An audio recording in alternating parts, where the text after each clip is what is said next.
And finally, there was an interesting query way back during the birth of philosophy, because it involved a debate, which goes way back to the Greeks and before. A debate between the objective realists and the subjective idealists, which is there an objective, independent world and universe out there that exists whether consciousness is in it or not? If every being in the universe disappeared, then that nuts and bolts, stars and quasars, planets and rocks and dust and energy and matter would continue to exist, and it's there for us to discover an objective reality. Or is it subjective, the subjective idealist, which means no, it is not. It only exists subjectively for those who observe. And the truth is, there is something out there, but it's incomplete. It's kind of God's matrix, and it gets actualized and completed, by us observers. So the query, by the way, went like this. If a tree falls in a forest and there's no one there to hear it, does it make a noise? Now, I was in a discussion over some excellent beer. I don't know if it was an IPA at the time, sitting with, a group of people that were very interested in intellectual pursuits. And one of my acquaintances was Phi Beta Kappa. Brilliant, but a doubting Thomas. So the things I talk about, he thought was so much poppycock, woo-woo BS, right? But in the group was someone very interested. And I was talking about the subjective idealism versus objective realism. I said that. And he, the Phi Beta Kappa guy, said, oh, I get it.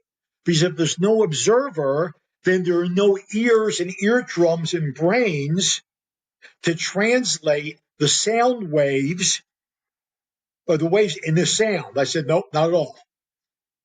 There are no sound waves at all. Okay.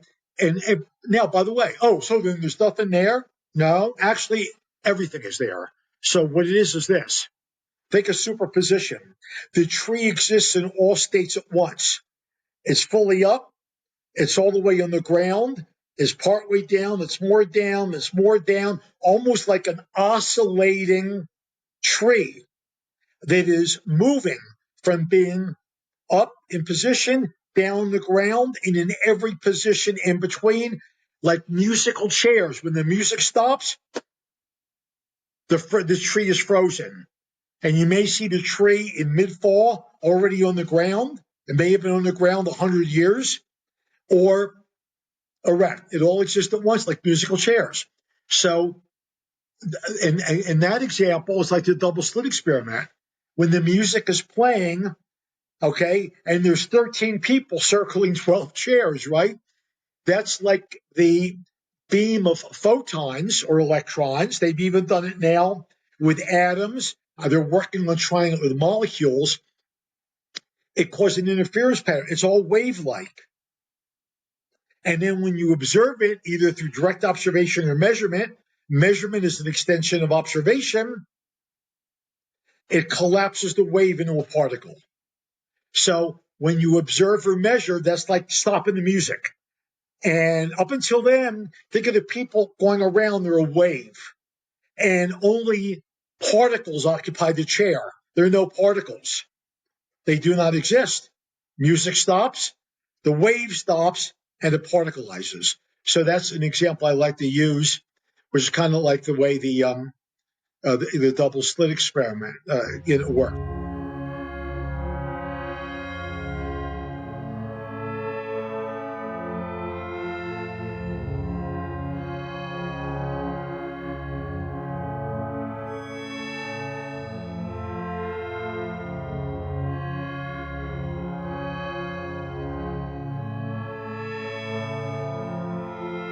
Science's conception of matter.